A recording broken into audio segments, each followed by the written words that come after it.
Now let's move on to our next slide, an accounting equation again. Here basically I'm giving some examples of assets, liabilities and equities.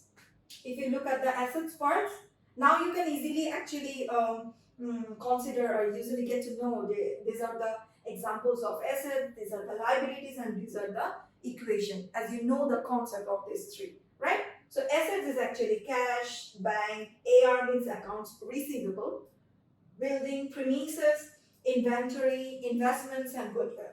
Whereas liability is account payable.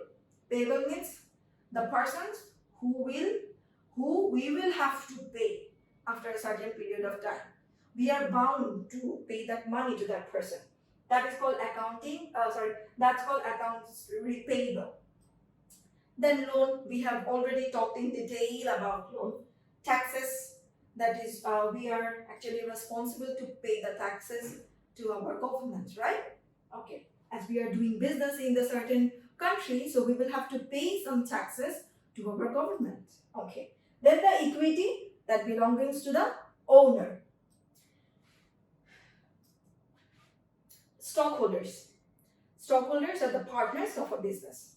Retained earnings, as I told you, that the profit held for future use. This is called retained earnings.